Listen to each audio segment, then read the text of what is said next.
forming a structure of government, James Madison analyzed the failure of Switzerland, the Holy Roman Empire, and ancient Greek policies to unite under one central government.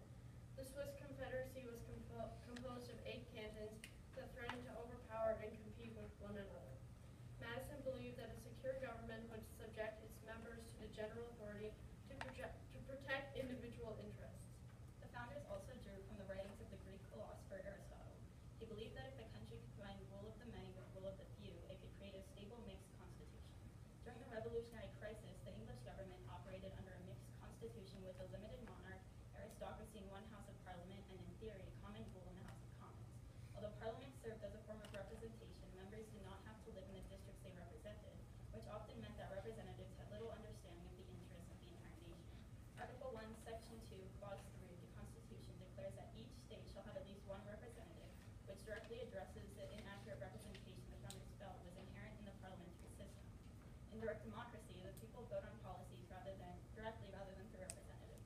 The founders distrusted direct democracy because citizens are prone to making impassioned rather than reasoned decisions. In 1992, Colorado amended its constitution to include a taxpayer bill of rights, or TABOR, which prohibits tax increases without approval through a referendum. Andy Kerr opposed TABOR because he was concerned that Colorado voters were not willing to raise their own taxes to support education, an aspect of the common good. Because of the controversy over direct democracy, the case Hickenlooper v. Kerr is making its way through the federal courts because the amendment may directly violate Article 4, Section 4 of the U.S. Constitution, which guarantees a Republican form of government. The initiative and referendum processes in many states, including Nevada, reflect Plato's fear of having direct democracy instead of electing philosophers, the most educated people of a society, as representatives. In Federalist 10, James Madison discusses the negative effects of factions in direct democracy, which commonly exist in small, homogeneous communities. He explains that the smaller a society is, the fewer probably will be the distinct parties and interests composing it, and the more frequently will the majority be found of the same party. The fewer majority factions there are, the more easily they will concert and execute their plans of oppression on minorities who are less able to represent themselves. Representative governments are more suitable for larger, more diverse societies in which a greater number of factions develop. The greater variety of interests ensures that one group does not overpower the voices of minorities. Higher law is essential to ensure that those in power accurately represent the people and follow the laws put in place. In Treatise of Our Laws, Cicero asserts, according to the Greeks, therefore, the name of law implies an equitable distribution of goods. The origin of justice is to be sought in the divine law of eternal and immutable morality. Cicero held that justice is maintained through the moral standards that higher law establishes. The Romans encoded higher law into a constitution, the 12 Tables, which bound the privileged class and the plebeians to the same impartial rules. The founders believed in higher law because it subjected all citizens, even the president and representatives, to the same rules. They were also confident that higher law would solidify the basis for active citizenship in the nation. The 1928 Harvard Law Review stated that the power of the United States Constitution proceeded immediately from the people. This idea is reinforced in Justice Learned Hand's 1944 speech, The Spirit of Liberty, in which he claims that liberty lies in the hearts of men and women. When the Constitution functions as higher law, it not only prevents abuse of power, but it also reflects the liberty and beliefs of the citizens. Thank you. All right, Unit 6. Democracy is not the default form of political organization. It requires a high degree of citizen understanding and participation to work well even under the best conditions. Do you agree or disagree with this statement? Why or why not? How would you explain citizen understanding? Why is it important? In what ways, if any, are citizen understanding and citizen participation related to one another and required for democracy to work well? When you're ready, you may begin. In his 2001 Nobel Peace Prize acceptance speech, Kofi Annan stated, "No one is born a good citizen. No nation is born a democracy. Rather, both are processes that continue to evolve over a lifetime." Annan introduces the fact that democracy is not an end result, it's a process. As a nation, we have taken constitutional principles created for the white landowning male and expanded them to apply to every citizen. For these reasons, we agree with Robert L. Maddox's claim that democracy is not a default system of government and requires citizen understanding and participation. Great Britain's transition from a monarchy to a parliamentary system and Iraq's failure to execute a healthy democratic system proves that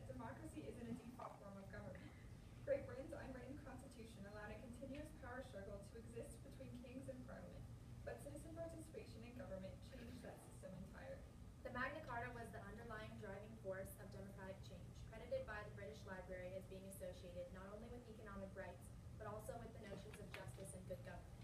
The implementation of democracy was the more difficult path for Great Britain, but it was better for citizens who wanted to participate in government.